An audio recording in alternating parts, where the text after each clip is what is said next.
When somebody gets notice that a tax certificate was sold on their property, 80% of them will pay them off within the first 60 days.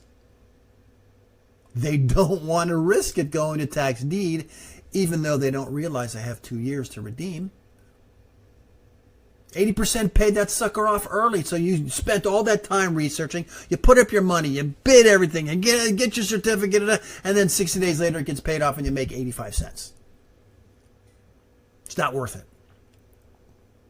There's also additional costs to enforce your lien. So, for example, your certificate is sold, you hold it for 2 years, nothing's going to happen.